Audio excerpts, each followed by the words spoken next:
Hi guys, welcome back to my channel.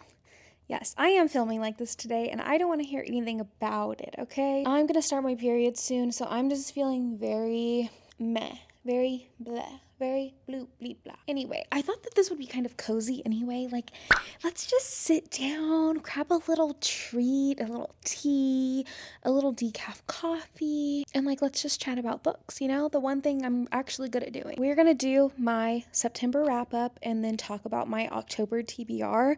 I'm still kind of going back and forth on if I should even do my TBR jar because I feel like I can't breathe. Because we are going to read the entire Harry Potter series over the next 6 weeks in the book club. Link down below as always if you want to join us. And so I just don't know how much I want to add onto my plate. But like, let's be real, I probably am going to do it. We're also going to watch all the movies together. I'm going to stream it and it's going to be a ton of fun. So please join us if you are interested in that. It'll be my first time reading and watching along with a bunch of the other girls in the book club. They've never read or watched. It's just going to be a great time. So anyway, my stats for September, I read 18 books total. Like, that is flipping crazy. And I had a really good roundup of a bunch of different genres: 5 mystery thriller, 4 historical fiction, 3 literary fiction, 4 memoirs, 1 sci-fi, and 1 romance. Like that, I pretty much read every genre as far as like the genres that I actually read. Like, I don't read horror or I don't know. I'm sure there's other ones out there. I just can't think of. Or like, I didn't read fantasy. That probably would have really like been the cherry on top if I would have read a fantasy book. Okay, let's talk about the first book I read in September, which I guess was The Arrangement, looking at my notes. But I think what would happen with The Arrangement is I actually probably started in August and then didn't finish it until September. I don't know why I would choose that as my first read. That's kind of strange. Anyway, The Arrangement by Kirsten Modglin. And this was actually a recommendation from Michaela in the book club. And I really liked it. There's actually 2 books, so we'll talk about the other one too. I also read, or I listened to The Amendment. Both of these I rated 3 stars. I liked both of them. The premise is super interesting. Basically, I don't want to give too much away, but basically, like, they're both kind of cuckoo. It's like you're following this couple. They have 1 child together, and their marriage is just kind of falling apart. So she proposes an arrangement for, them to do some things. And then same thing with the amendment, because the amendment is it's the amendment to the original arrangement. It's a fun little series, and I actually just discovered that there's a 3rd one, and I did not know that. So I'm probably going to listen to that too whenever I'm feeling like I just want a quick little mystery. And one thing that's so funny about these characters, I feel like, because I've read a lot of Frida McFadden, her characters are normally more, they kind of lean more ditzy to me. Like, they think everything is coincidence, and they're kind of just like, oh, my car is missing. Oh my. Oh, there's tire tracks. Where did those come from? Anyway, let me go make my lunch. And it's like, girl, what do you mean? You need to go handle your business. You need to grab a gun. Like, that's what you need to do. Whereas in The Arrangement, like, her characters don't act stupid. It's like they actually know what's happening, but then they're just letting the other person build a case so that they can like then freak out on them and like go full-fledged. And they're also really petty. And I love, like, I honestly, I don't love that in my own marriage, obviously, but in a fictional marriage, like, I'm eating it up. So anyway, both of those 3 stars, I really liked them. I thought they were fun, interesting. They're also great audio reads. I found myself reading more audio just because I think a lot of people obviously a lot of people listen to audio, otherwise Audible would not even exist. But it's great because a lot of us live busy lives. Like, we're taking care of children, we're caregivers to our parents, grandparents, we have jobs, et cetera, et cetera. Like, literally the list could go on for the things that women do on this earth. That's why I say don't argue with me if you don't think listening to audiobooks is reading. Like, I literally go argue with the wall. I don't care. I will continue listening to audiobooks so that I can recommend them, because the narrator, it matters a lot. It can really make or break a book for me. So I will sometimes listen to books just so that I can give more audiobook recommendations, and I will say The Arrangement and The Amendment are two that I really liked listening to, and I didn't find the dialogue or how she sounded or anything to be annoying. And again, I'm gonna listen to the third one, like I for sure will. It's such an interesting story, and it's just kind of fun, and the plot twist is fun. It's a good time. Then I read Small Things Like These by Claire Keegan. I saw these on TikTok. It was like a recommendation for if you want some short books to read, because if you didn't see, I believe is the video I posted before this one, catching up to my Goodreads goal, I needed a lot of short little books, but I did not want a bunch of short books that I thought were going to be stupid. Like, I didn't want to just read like a children's book in order to get to my goal. I wanted to read short books that would actually stimulate my brain, cause me to have some like interesting conversations with my friends or with Kaylin, and actually add something to my life, not just like take away my time for the fact of like a Goodreads goal. I still want my books to have some substance or some theme, good writing. I don't want to just read a story for the sake of reading a story. And these Claire Keegan, she does not disappoint. I actually ended up buying 3. I bought So Late in the Day. Oh no, Small Things Like These, So Late in the Day. And then I also bought Foster, was the last one I bought. And this one I think ended up being maybe my favorite. I love these little books, and they're so cute. They're like these miniature hardcovers. They're stunning. And let me show you something. If you take off the little dust jacket, even the outside is so pretty, and they're all different colors. So that one's blue. This one is obviously red. I'm not going to take them all off because honestly, knowing me, I would rip the dust jacket and then literally cry. And this one is green. So beautiful. And the stories inside are just as beautiful. And like, they're tiny, but these are mighty jam-packed books. Okay, see, I already knew. I start messing with stuff, I'm a really start ripping stuff, and then I literally will be so sad. Okay, anyway, let's stack these back up. Let's talk about Small Things Like These first. I ended up rating this one 4.5. I don't know why I didn't give it 5 stars. I think it just didn't give me that 5-star feeling per se, but it was really a book I enjoyed so much. So this is actually considered historical fiction because it's 1985 in Ireland. No, it's 1985 in a small Irish town. And this also takes place around Christmas time, although I would not say it's overly Christmassy at all. Like, there's maybe 1 or 2 mentions of Santa Claus. It's not like overly Christmas vibe, but it is fun to read in the fall, winter time, I think. But you don't like it. You definitely don't have to. I feel like I could read this in the summer and still enjoy it just as much. But we're following Bill Furlong and his family, and he's such a family man. He's showing up for his family, and he works like outdoors, and he has to drive a lot in their little town. But the town is basically controlled by the Catholic Church, and there's some sketchy business going on, but the town, because they're controlled by the church, they kind of have to be hush-hush about it. Well, Bill ends up finding something out that's going on in the town, and it really just rubs him the wrong way, and he feels like he should do something about it. But everyone else in the town and his wife is kind of just like, put your head down, mind your business, like, you're not going to win this battle. Another cool part about it is Bill has a really interesting past as well, and so that plays into the decisions he ends up making in his future, and I think that's a really fun kind of theme to draw out of the book and relate to like your own personal life. Like, what are things that you went through in your past that now you make decisions the way that you do because of your past? I think that's really fun, and I think all along we're just really rooting for this super sweet family. Like, they're just trying to make it. They're just trying to get their money and take care of their home and take care of their land and be the best parents that they can be, despite their upbringings and like this town that they live in. And I feel like the ending, like all of it is just cozy. It was just perfect to me. It was very cozy and definitely something I will reread. I'm happy I have the physical copy of it. Then immediately after that, I read So Late in the Day because I was like, wait, I love her writing. And I also rated this one 4.5, except this one's a little bit different. This is actually a collection of short stories. I believe there's 3 short stories in here.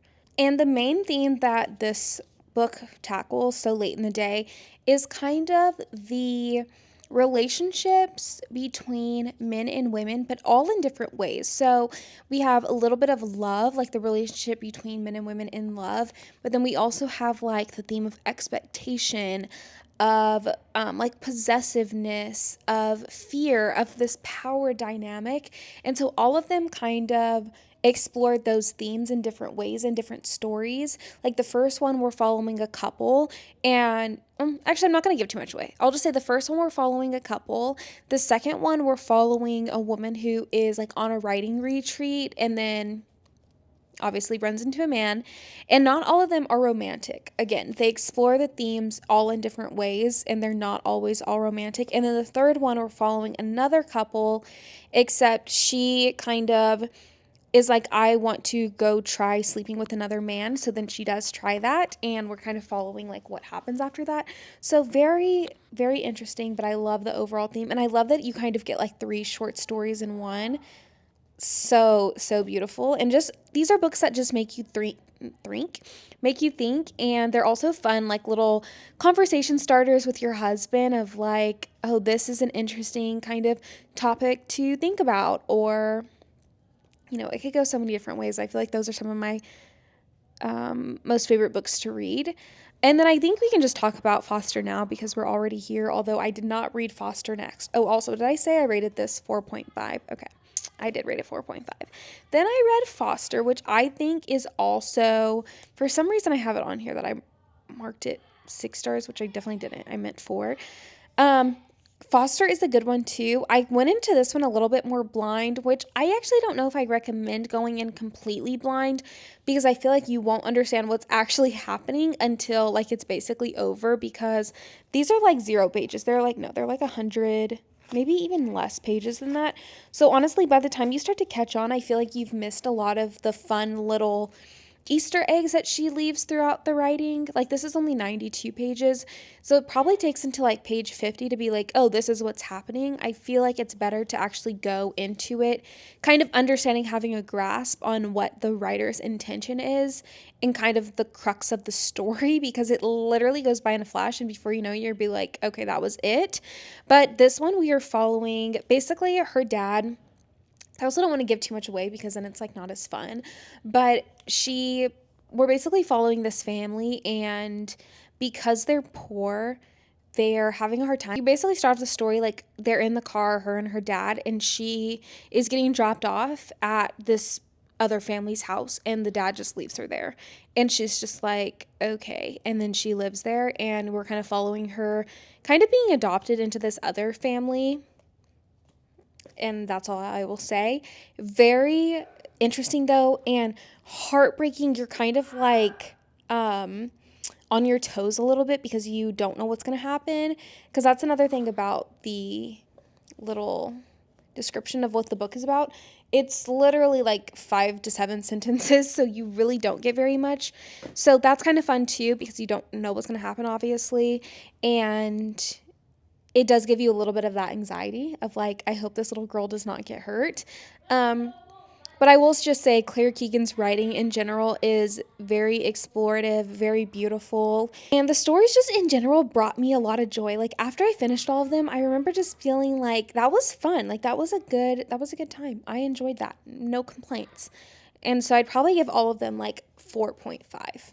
I honestly think that this might just be a me problem. I feel like they're not long enough to like really give me that 5-star feeling, but that might just be a me problem. I'm also trying to like not rate every book I read 5 stars, because I feel like sometimes I get in these silly goofy moods where I'm just like so happy that I don't see any problem with anything ever, that I'm just like, I'm not a book critic, like whatever, just give it 5 stars. But I need to calm down. Okay, then I read Coraline, and I'm so happy I did for October, because I feel like it was the perfect little introduction to October, and kind of a more type of like spooky read, but without being too spooky. I don't think I like stuff that's like too spooky, but this is really cute and really fun. It's also a literal children's book, if you can see how tiny that font is. How huge the font is, like it's pretty big. And there are like a few, I'll link the exact ones I have. Actually, they're already linked on my Amazon storefront, the exact ones I have. I love these covers, first of all. The illustration is beautiful. And there are a few different options or like editions of these books, and some of them are kind of like formatted in a different way. So I like how these are formatted because it's literally just like one illustration or a few illustrations and then like the actual book, whereas some of the other editions are full on like picture books, which I didn't really want. And I love the movie Coraline. Like, I'm obsessed with it. I've watched it so many times over. I actually need to like put it on a list to watch it again soon because I really love that movie so much. But I've never read any of Neil Gaiman's books, and especially not Coraline. And so I wanted to kind of try reading it and see how I felt about it. I was a little bit nervous that because it is a children's book, I was going to be like super put off by it. But I think that the themes we explore are, I think children could understand it if it was explained, but they're actually pretty adult-like themes. And Neil Gaiman in the author's note says that he wrote it he wrote it to really capture the theme of bravery is not bravery unless you're scared. So like in order to do something brave, you have to do it scared because that's what bravery implies, that you're scared. And I love that so much. Like doing the right thing regardless of how scared you are, or being brave because that's what life really demands of us. And when you go into the book understanding themes, I think you just end up loving books all the more. What's up, baby? That's really my main thing with reading. I understand a lot of people just like to read for the enjoyment, but I really love reading to increase my reading comprehension and also exploring themes of stories and why certain authors are writing the things that they do and the way that they do. I also think sometimes we can think scholars only write these scholarly books and only smart people write basically like textbooks or other scholarly work. But the people that write fiction have stories to share too, have little nuggets to share too. They have life experiences too, and they interweave those life lessons into their books, and that's what I love going hunting for. Like Neil Gaiman says that he wrote this book for his son, and it just adds like extra special meaning to the book. And not only this book, but like honestly, all the books that I read. I listened to Mother-Daughter Murder Night while I did some crafts. And I think I also vlogged that too. I will have to put them on the screen. If you guys are not watching my vlogs throughout the month, you really should, because that's where you kind of get like fresher thoughts on it and like my actual reactions during reading it. And Mother-Daughter Murder Night, it was okay, but it definitely was not my favorite. I think I ended up settling on like a 2, maybe like a 2.5 star. Yeah, I'd probably say like 2.5, maybe even a 3. No, not a 3, 2.5. 2.5. Not as bad as a 2, but not as good as a 3. And I'm not even saying I wouldn't recommend it. I just think you could spend your time listening to something even better. I feel like it was very drawn out. You're following a mother-daughter duo, obviously. I thought that they were going to be the one people, but they actually are trying to like solve a crime, like find this murderer. But really, it's actually the mom that is trying to solve this murder. And I don't know if I felt all that like connected to the story literally at all. And it also wasn't told in a, like, you know how Frida McFadden writes her books where you like when you read it you can tell that it's fake. Like you can feel that it's fake. I feel like Mother-Daughter Murder Night was told in a story where it was more like a true crime type of vibe, except it wasn't my favorite. Like I didn't feel really interested at all. It was a good book to read because I had a lot of crafts to do that took hours, like over days at a time. And so it was good for that. But other than that, like, meh. I feel like so many times I would be listening and I would be like, wait, I haven't actually been listening. You know, like it's going into my ears, but like nothing is actually clicking because I don't know, just how it was told and what was going on just was not all that interesting or capturing me. So it was kind of a meh read for me. Then I read Finding Me by Viola Davis, and this is officially my second 6-star read. I am obsessed with this book. It It's beautiful. If I could tell you my favorite thing about it, though, is the beauty of her story. Like, obviously, we know that's what a memoir is, but a memoir takes, because a memoir is different from an autobiography. So, memoirs take from a few key moments of the person's life and kind of creating a story out of it versus like childhood, taking you literally a step by step from childhood to adulthood. And I felt like the key pieces she decided to take from her life literally tied in so perfectly to each other. Just honestly, like, we know that people grow up in terrible circumstances and have terrible things happen to them, but this book made me realize that I just understand those terrible things as terrible things, but I don't understand them in the complexity of it and what it's actually like. Viola Davis grew up so poor that I don't even know if poor is the right word. And in just like terrible circumstance, like terrible living circumstances. And she goes into detail of like what a night sleeping in a home that is not even considered livable or really a home, what it's actually like and what it smells like, what it feels like, the fears she felt every night. And it just put a lot of stuff into perspective for me, because if you've never been around it, if you've never lived it, all you kind of know is like this far off distant like idea of what that would be like. Put word and like vision to those circumstances. And then obviously her beating the odds despite her upbringing, despite everything that she went through, is so beautiful. And even like her difficult relationship with her siblings and her parents and her dad, and there's some slavery aspects, and it's just such a well-rounded story that I just think it's so beautiful, and I think it's what life is all about. And it's incredibly sad, but it's also incredibly heartwarming, and I just think she's so kind for sharing her story with us, because she did not have to. And it's been such an encouraging thing to read. Although heartbreaking, it is actually so encouraging, because there really is so much beauty and so many great things available to us in life. And I think that she's been able to find the silver lining despite her circumstances. And yeah, I mean, even memoirs, the fact that they are so self-centered and so self-focused, but even in her writing this, she actually wrote it for the reader, and I feel like you can tell that through her story, is she's not writing it to boast about all the hard things she's been through, and now look how famous she is, and now look at where she lives, and all the money that she has, and look how she takes care of her family. Like, she's not trying to boast in herself. She's actually thinking about encouraging the reader, and it just feels like she was sitting across from me personally telling me this story. And I just think like she's one of the most talented women ever. Like, I am so amazed by her talent in writing this and sharing her story and speaking her story, because I also listened to the audiobook as I read it. And so I'm just was blown out of the water by this, and have so much appreciation for how well she did it. Because wow, with the amount of celebrities that we know have ghostwriters and don't write their own stories, and kind of just look at it as a chance to like claim their claim their space, talk about themselves with really no greater goal or mission. And she really killed it.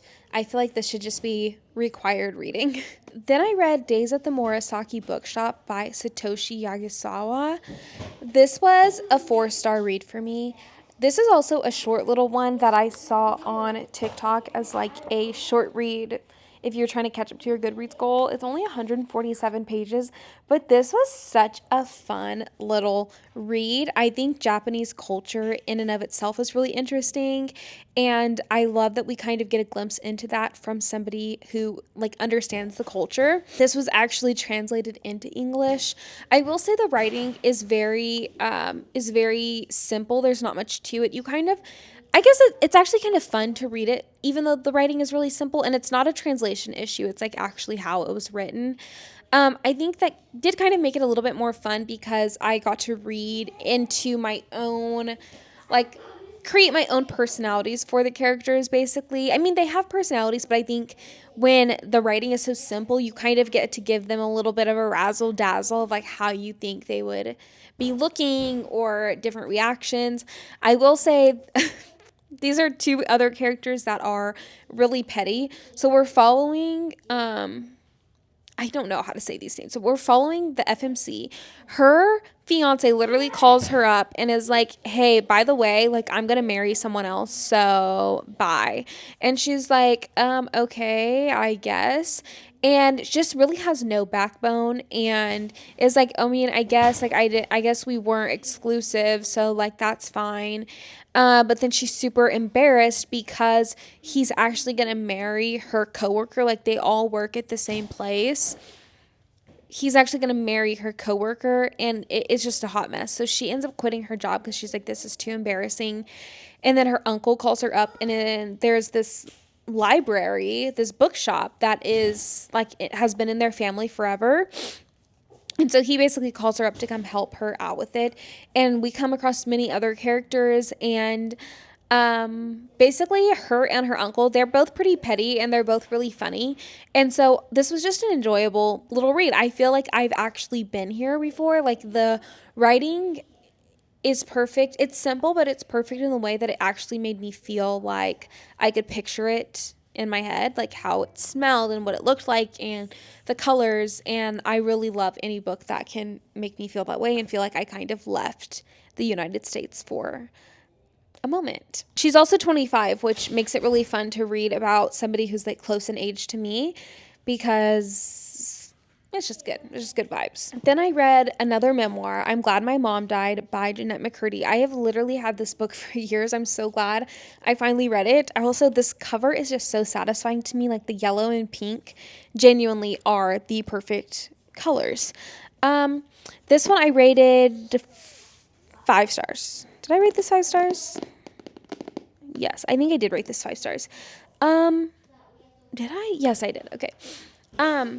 I really liked this. It was so interesting coming from Viola Davis's memoir, Finding Me, to reading this because the stories are like quite different, quite different. We have like someone who grew up in poverty to like somebody who also grew up really poor.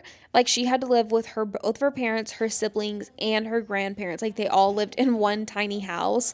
And her mom was like a hoarder, so she didn't even have a bed. Like she literally slept like on a pallet on the floor in like the living room. It was awful. And she didn't have any sisters, so it was literally like her mom became her best friend. So anyway, it was just interesting going from this to this and just kind of comparing the two, but not really wanting to compare because obviously the beauty of life is that everyone has a different story and things that set them apart. Also the tone of voice, like if you listen to the audio, because I listened to the audio while I read along with it, I think that's called immersive reading, when you like listen and read at the same time. But her voice is very like monotone when you listen to it. Like, let me give you an example. Chapter 13. There's a lot of talk about big breaks in Hollywood, but so far I haven't experienced that. Instead, I've experienced a bunch of little breaks that trickle in just as I'm almost positive I won't catch one again. Mom says Hollywood's like a bad boyfriend. They keep stringing you along without making any type of formal commitment. I'm not exactly sure what this means, but it sounds right. So far, my little breaks since Mad TV have been these.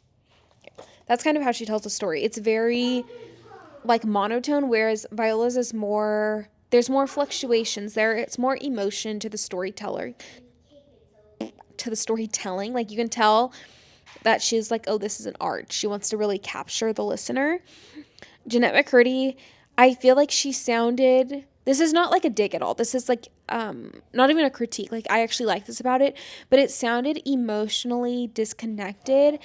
But I wonder if that was an artistic choice. I don't know. If you've listened to it or read it, like tell me what you think.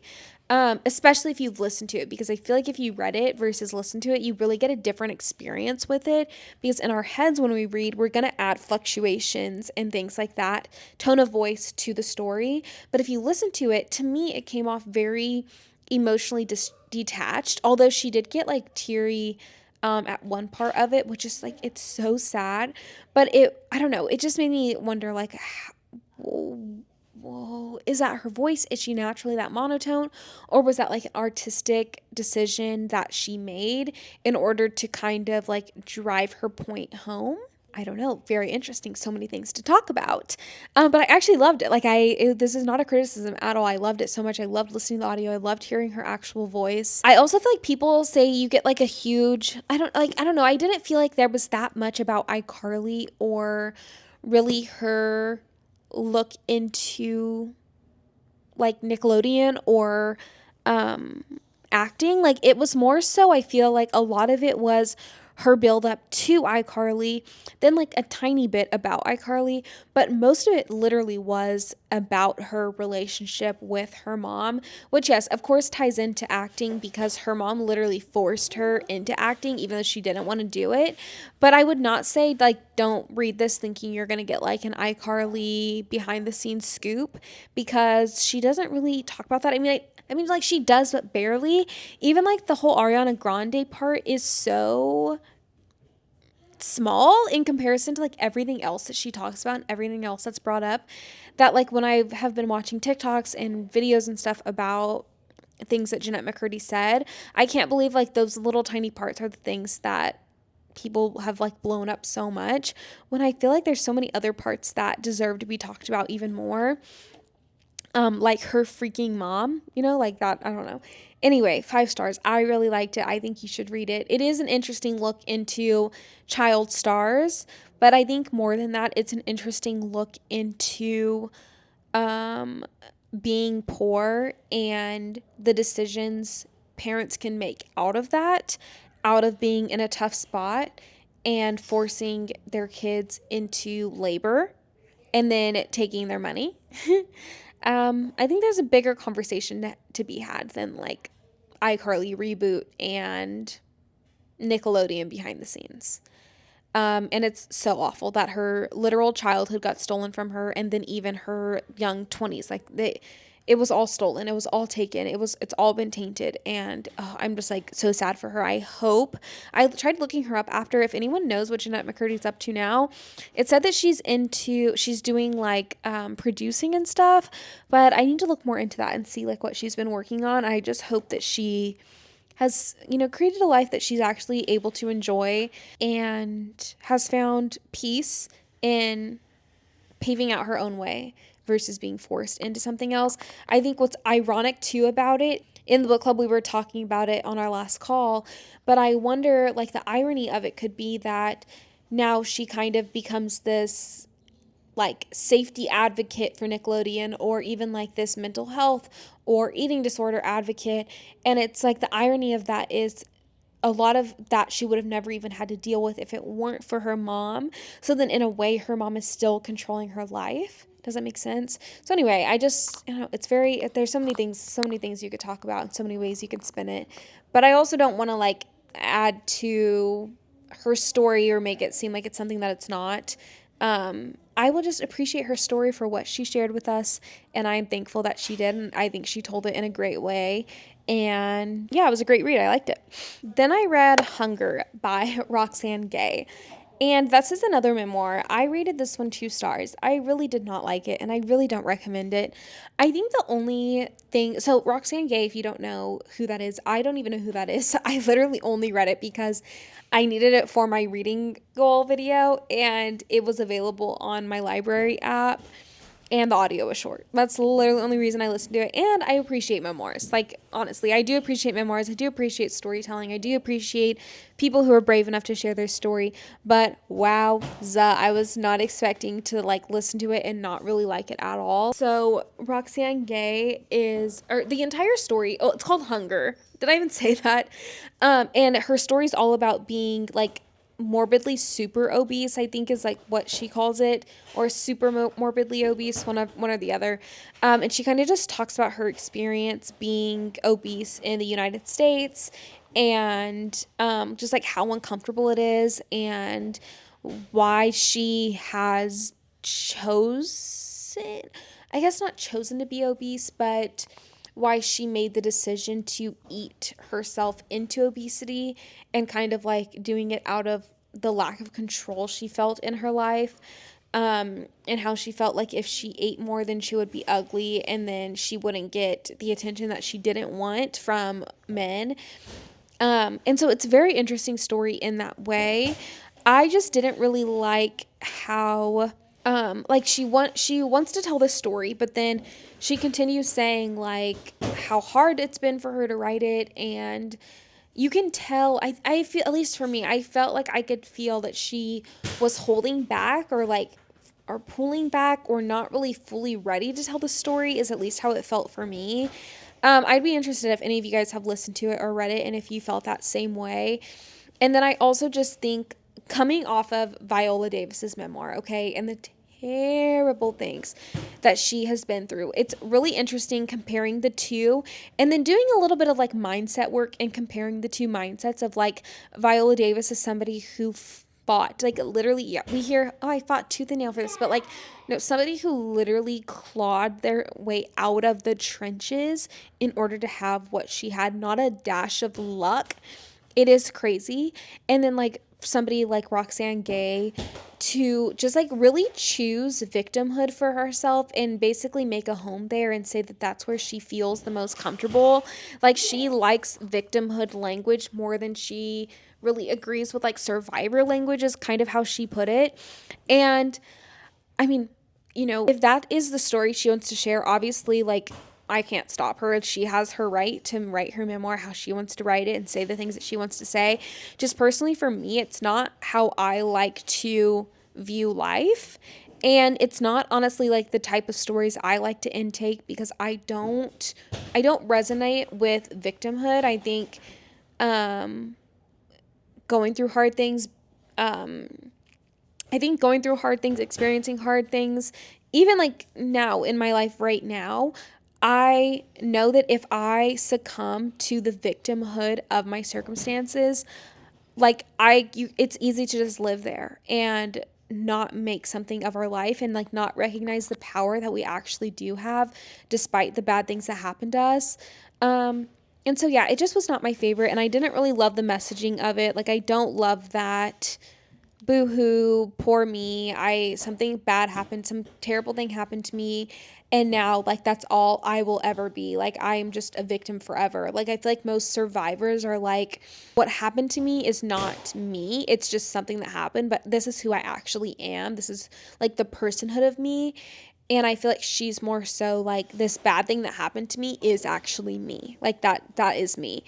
And I don't know. I don't know if she wasn't ready to share this story necessarily, but I hope that she's able to grow from it. Like at the end, she says that she's basically done all the growing she's ever gonna do from it, and that just makes me sad. Like I think we don't have to throw in the towel. We don't have to be okay with the cards we were dealt. Like we can make beautiful things out of terrible, ugly things.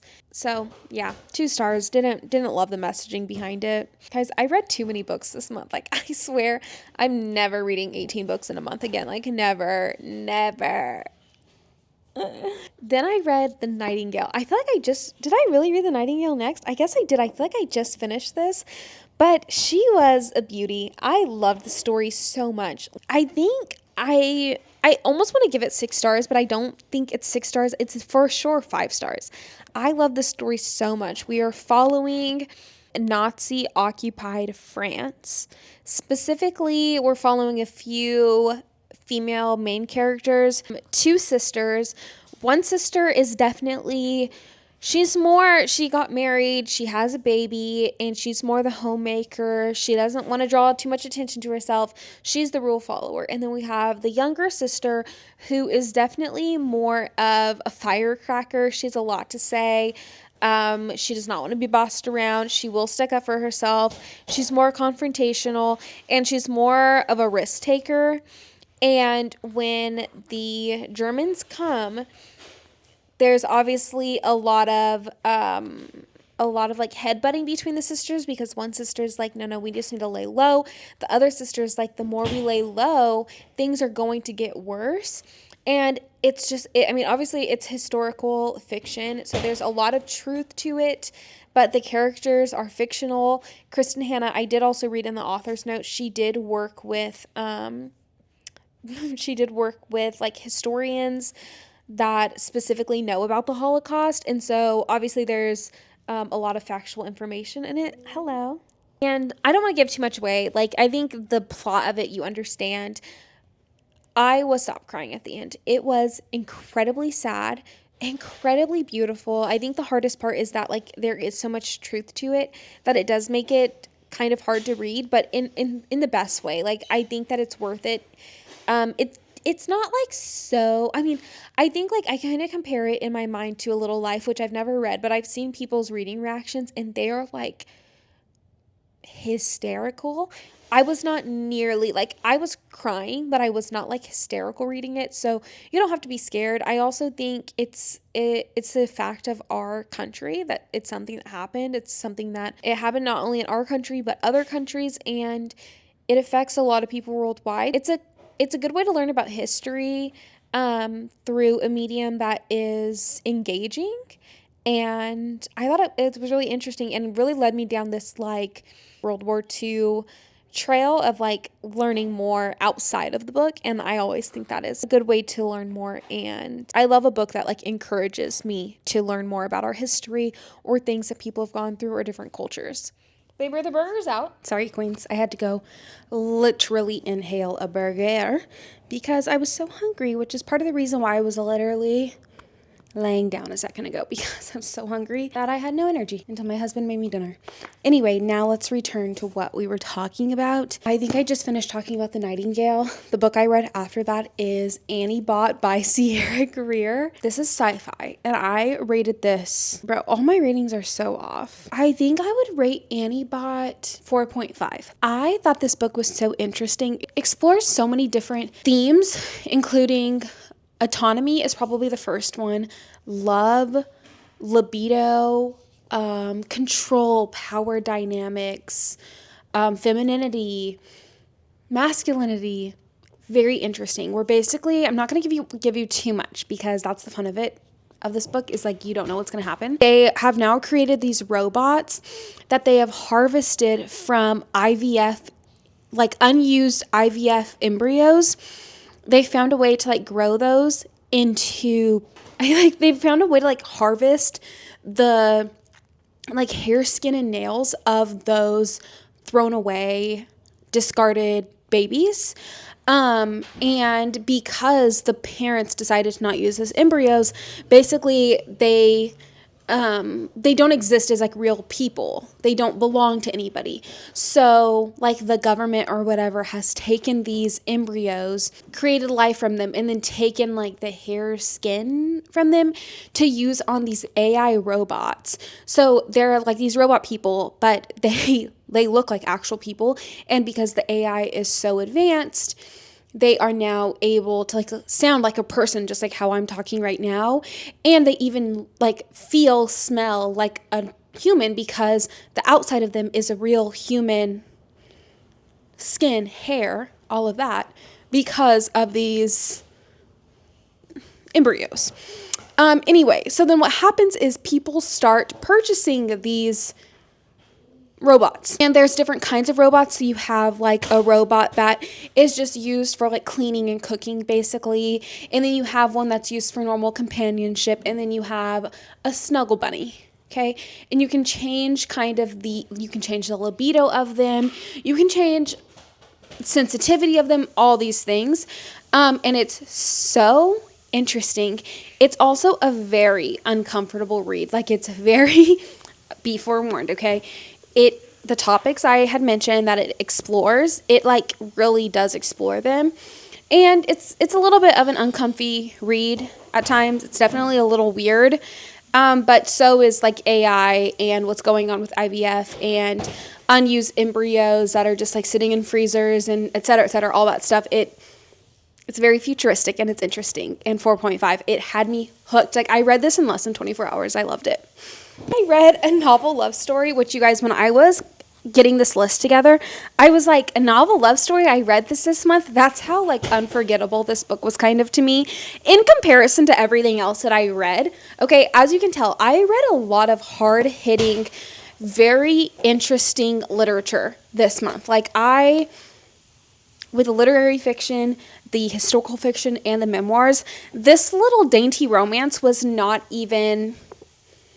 It wasn't. It wasn't doing anything for my brain. It was interesting, and like I did like it, but 3 stars. She basically is able to visit her favorite town in a romance novel that she loves. Yeah, okay. She has like a favorite romance novel. She's driving, gets lost on the road, and ends up in the town of her favorite novel. But I feel like most people stop there when they explain this book. But really what is happening is that she's just going through a lot in her personal life, and she's on her way to a cabin that her book club normally visits. But basically everyone's life is advancing and hers isn't. So she decides to go on the trip alone. And basically while she's in her favorite romance novel, she discovers a lot about herself, and it's a little bit of like, there's a little bit of like life lesson mixed in it.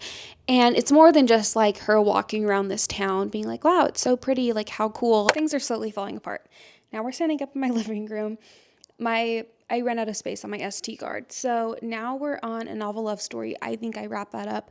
3 stars. Wasn't like, it didn't wow me in any way, but I would still recommend it. I liked it, but it wasn't like a standout for me this month, unfortunately. And it was the only romance that I read. Then I read Lucinda Berry. I read Saving Noah by Lucinda Berry. And wow. I was shocked. That's one of those stories that I was surprised was even allowed to be published, because the MMC, male main character, is a pedophile. I don't even know if I can say that on YouTube, but yeah, and we're mostly following his mom's reaction and how she treats him and stuff after all of it comes out. Very interesting. If you watched my reading vlog on it, I had told you that like people basically say Lucinda Berry is like Frida McFadden, but the plots and storylines and characters are deeper and kind of a little bit more scary and like, ooh, I can't believe she wrote that and published that. I do think you have to have like an open mind when you go into her books, because just because someone has published something does not mean that that's what they would do in that circumstance or that they agree with it. That's the beauty of art and storytelling and immersing ourselves in different kinds of stories and genres. So you do have to go into it knowing that. And don't get so caught up in like, oh, I hate this book because it's not what I would do. Like, unless that's why you read, which if that is why you read, I would highly recommend kind of removing yourself from that mindset of like hating every character, everything that happens in a book because it's not what you would personally do or you would personally want. Because like reading would not be fun if every book was like written specifically for our needs and our lifestyle and how we view the world. Like that's the beauty, is we get to see other people's worldview through fictional stories. So anyway, I rated it 4 stars. I thought it was very interesting. I like could not wait to tell Caitlin about it afterward, because I was like, bro, listen to this plot. It's crazy. And then I got to go into like what I would do, and Caitlin kind of got into like what he would do, and that's just fun. Then I listened to The Third Gilmore Girl by Kelly Bishop, which, if you didn't know, is grandma from Gilmore Girls. I'll put a little picture of the book that I listened to on here. And I did like it. I rated it 4 stars. The thing about memoirs is like, yeah, you don't want to be too harsh, because that is somebody's like life and lived experience, and you do want to give people grace, because everyone is going to make mistakes. If any of you wrote a memoir and kind of chronicled your life story, there would be mistakes that you made in there. There would be probably even be things that you wouldn't even want to write, because you'd be so embarrassed that you ever did those things or said those things. So I try to be gracious to people who write memoirs, because I would rather them tell the truth than lie, right? Right. I mean, at least for me, I would rather somebody tell the truth, even if it's a hard truth or an ugly truth. I would rather have the truth. I would rather have all facts presented to me so I can make my own decision based off the facts. So I try to not go into it too judgmental, but I think mine and Kelly Bishop's worldviews are just so different. Like, she is not religious in any aspect, any form, chose like not to have kids, had an abortion, like got rid of her one and only pregnancy. I think she had a hysterectomy after that. Like, just very different lifestyles, things like that. I mean, I did appreciate the story for what it was, and I will say the Gilmore Girls part was literally a tiny fractional part of like the full story, because obviously if you watch Gilmore Girls, you would know she didn't get that part until she was later in life, and by that time she'd already like been married, divorced, gotten pregnant, had the abortion, and I think she had like 2 more boyfriends after that, moved all around, like took all these other gigs for like Broadway or I don't know, like the arts. I don't know too much about that, but she actually started in ballet, right? She started in ballet, I believe, or dance. So most of the story is her getting her footing within the dance world. So just be warned, it's not like a Gilmore Girls tell-all by any means, but I did still like it. I would probably give it like 4. Honestly, I might even give it like 3.5. It was meh. I don't know if I'll ever really think about it or really ever recommend it. Even her voice, like, because she's older now that she's written this memoir, her voice was so much different than her voice in Gilmore Girls. So it didn't even give me that like nostalgic, like, oh my gosh, her voice. Whereas like Viola Davis's, her voice is she's still like really young. So, and like her voice in How to Get Away with Murder. Same thing with Jeanette McCurdy's voice is, again, she's still young, so it sounded like her, whereas Kelly Bishop, it didn't really sound like her. So I don't know. It wasn't my favorite. So I think I'm like at a 3.5 at this point. 2 more, guys. Then I read Remarkably Bright Creatures by Shelby Van Pelt. This was our book club book of the month, and I really liked it. I rated it 4 stars. We're following Tova. Mostly, I'd say we were following Tova and Marcellus, the octopus.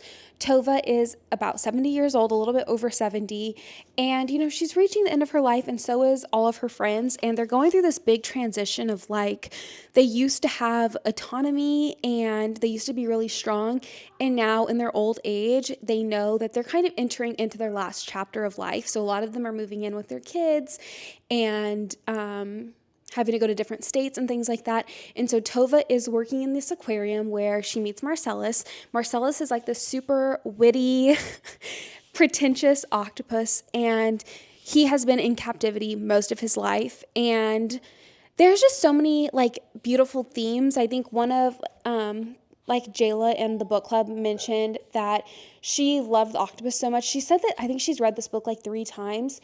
And she loved the octopus because although he was in captivity, he still made the most of his life and did not although he could have sulked and we would have respected his decision, he chose not to. He chose to make the most out of his life, although in captivity and short-lived. And then Tova, who is going through this huge life transition, a lot of her friends have died already. They started out with this big friend group, and now there's only like 3 or 4 of them. And there's also this murder mystery because Tova's son disappeared years ago, and she never got any final closure. They ruled it a suicide, but she's like, there were things he was looking forward to, and they basically could never find out what happened to him. But in a strange turn of events, Marcellus knows something about this murder mystery, and you kind of get to follow that storyline. Okay, then last book I read, I literally just finished this not yesterday, but I think the night before, The Great Alone by Kristen Hanna. I can't believe I read 2 Kristen Hanna books in 1 month because, first of all, they're huge books, like they're bricks, but it didn't feel like a chore at all because her writing, like me and all the girls in the book club, like we can't get over the fact that her writing, it makes you feel so many things, but the writing is also easily understandable. Like it's not... I wouldn't say the writing's simplistic either, but for some reason, like her writing, I guess that's why her books are so well loved and she sells millions of copies, is because they just immediately click and you don't have to wait to like get into the story. Like you're immediately thrown into it. The characters are so well done.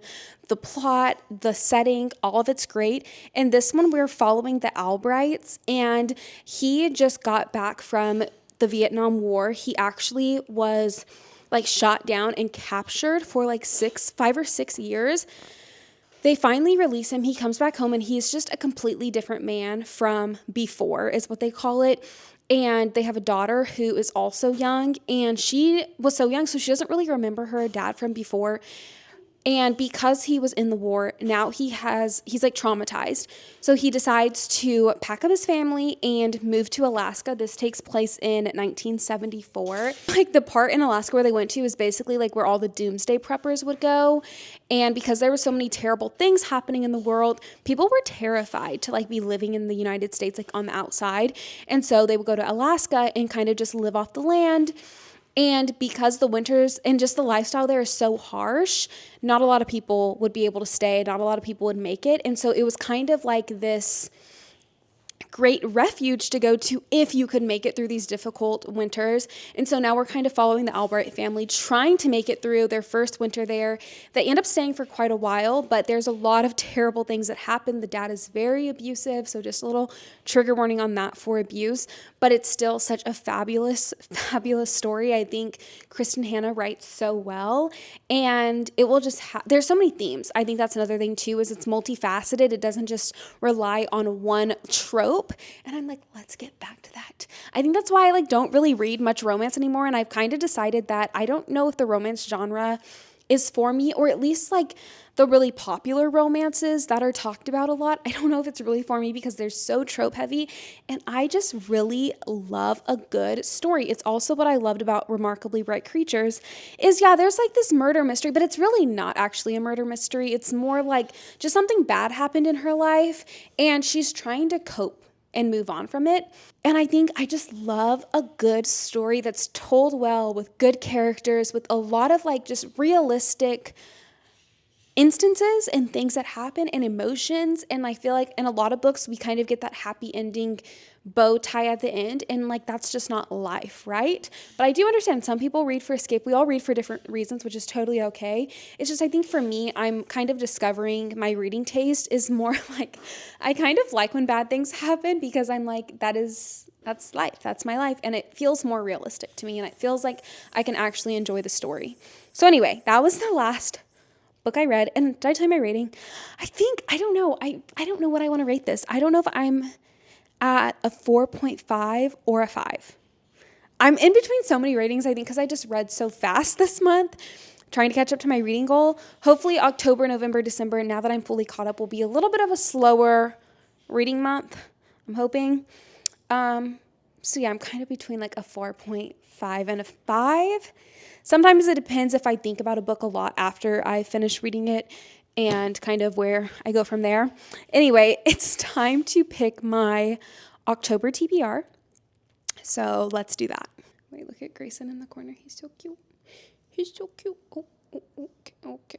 We're going too crazy. I have my little TBR jar here. I'm wondering if I can clip this. Is that fine? Can you hear me? Hello. TBR jar. I'm thinking I'm going to make a fresh TBR jar for the new year, so we're just going to have to make our way through here. I don't even think I did all the prompts from this last time. We're reading, did I say this already? But we're reading Harry Potter over the next 6 weeks in the book club, reading and watching. I did already say this. So I have to consider that I do already have 4 Harry Potter books in my TBR. I think I might only pick 6 books this month. A book based on your current mood. That's fun. Honestly, I feel like I'm feeling very happy. I'm feeling very chill. So let's see. I did film like a little video on, actually I'm gonna put this on here. I'm smart. I did film a little like end of year TBR on YouTube if you guys watched that. And so here are the books from that video. So these are probably like top of my list. And you know what I'm kind of in the mood for? I'm kind of in the mood for a fantasy. Like I have not read fantasy in a long time. What should I read? Did I read a Brando Sando? I'm saying I want fantasy on my TBR with all that Harry Potter on my TBR. So maybe I shouldn't pick a fantasy. Maybe I shouldn't pick a fantasy. Other than that, I think I am in the mood for an Ellen Hildebrand book.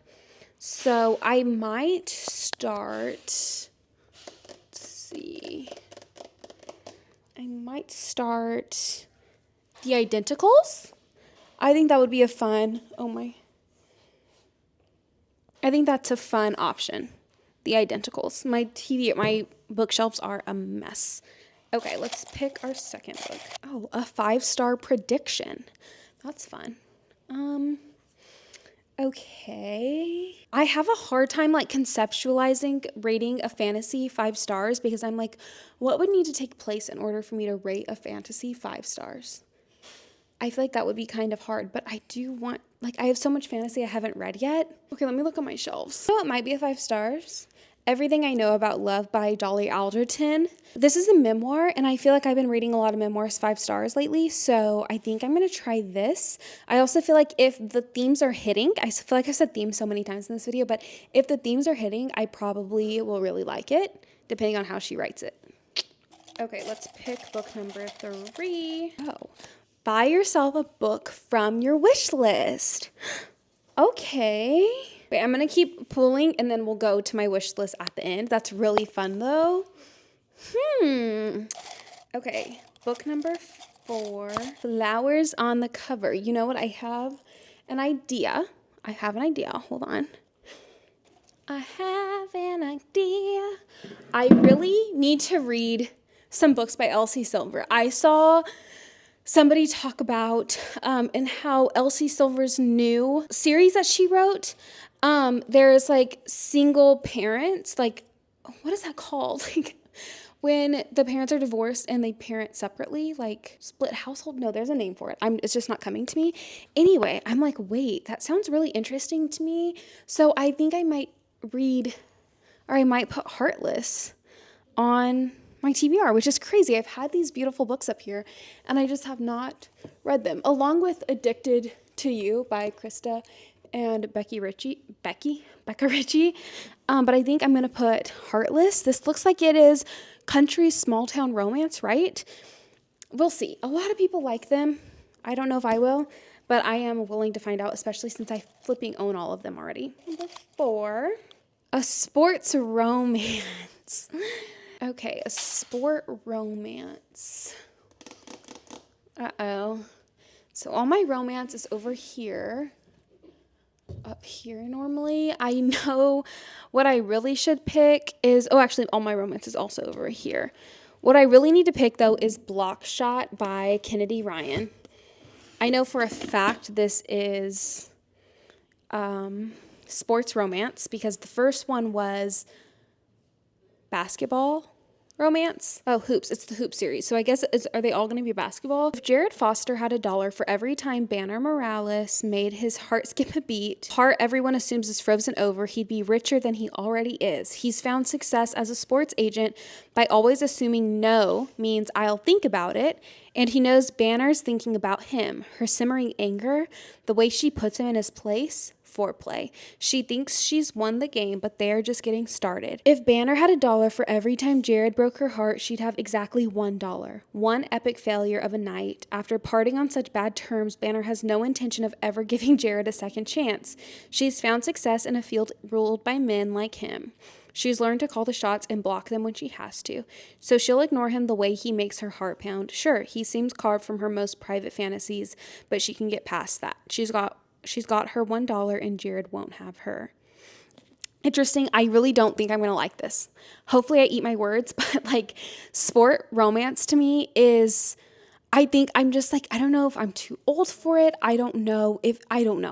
It just kind of is giving cringe to me. Like I don't know. I'm going to read it though, and I will report back on how I'm feeling about it.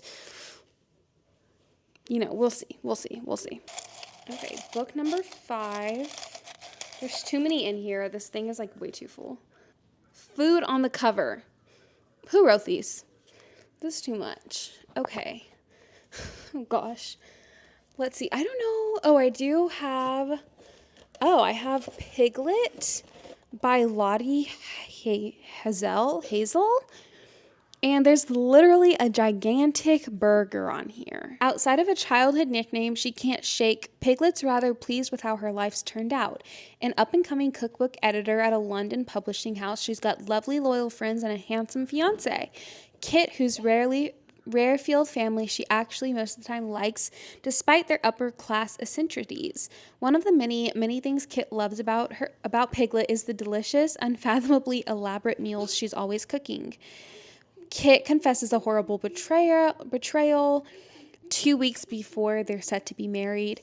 Piglet finds herself suddenly hungry. The couple decides to move forward with the wedding as planned, but as it nears and Piglet balances family expectations, pressure at work, and her quest to make the perfect cake, she finds herself increasingly unsettled, behaving in ways she can't explain. Torn between a life she's always wanted and the ravenousness that comes with not getting what she knows she deserves, Piglet is, by the day of her wedding, undone but also ready to look beyond the lies we sometimes tell ourselves to get by. I love that. Okay, I'm excited. We're going to just go with this one because I am about to go through all these books trying to find a little piece of food because I am actually pretty sure that is the only book I own that has food on it. So it's interesting I wrote that. I think I wrote that prompt before I even owned that book, so very interesting. Okay, this will be our last one. 3-word title, and then I also need to pick a book off my wish list. So I guess I'll just have 7 books on my TBR, which is fine. Okay, 3-word title. What do I want to read? The Secret History, The Wicked King, The Four Winds, Half a Soul.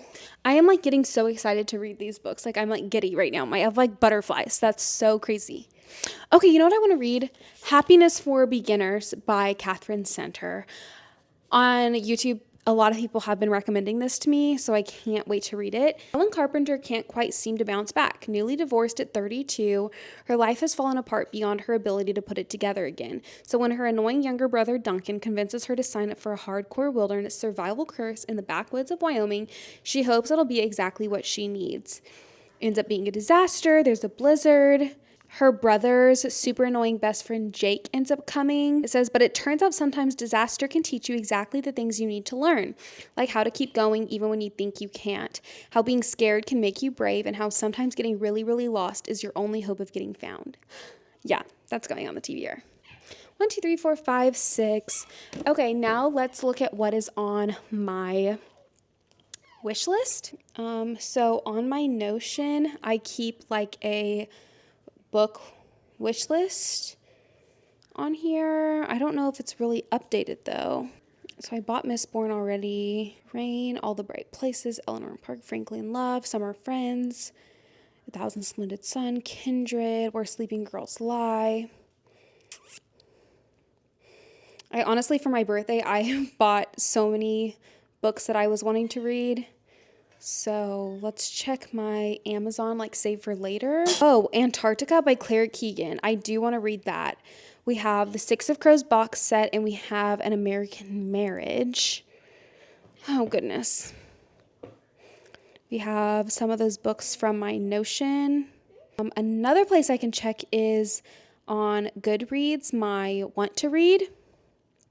Shout out to Goodreads. Follow me on there if you haven't already. Be my friend. I love seeing what you guys are reading on my like little homepage. Oh, The Husbands. Allison told me I would really like The Husbands. I'm going to do The Husbands. I'm going to go back to Amazon. Is there really a paperback version? Didn't this just come out? There's no way there's a paperback version. I'm just going to go with the hardcover because I genuinely, and the hardcover's cheaper. But I think that this hardcover is like a cute hardcover. You know what I mean? Where it's not like the super big ones. It's kind of like the small one. Okay, I bought it. It's going to get here on the 2nd. Somehow I still ended up with a 13-book TBR. Just imagine, what book did I just buy? The Husbands. I literally am so tired. Just ignore me. Anybody else? Like I feel like when my period's about to start, I literally get like fog, like brain fog. I cannot think. Anyway, here are the, what did I say? 1, 2, 3, 4, 5, 6, 7, 8, 9, 10, 11, 12, 13 books that I'm going to read, hopefully, in October. I actually have 5 Harry Potter books to read just because of the breakdown. It ends up being like 100 pages a day. I made a whole schedule over on Patreon that I'm going to have to like stick to very strictly because we're also watching the movies. Anyway, and then we're reading House in the Cerulean Sea for our book club book, like outside of the buddy reads for Harry Potter. So anyway, I hope you guys enjoyed. Comment down below your favorite book that you read in September and your least favorite book in September, and maybe your star ratings for them, and maybe even like a book on my TBR that you're excited to hear my thoughts on, because that will give me encouragement to keep doing these wrap-up videos, even though they literally take me all day to record. Okay, anyway, thank you guys so much for watching. Truly, I appreciate it so much, and I will see you guys in the next one.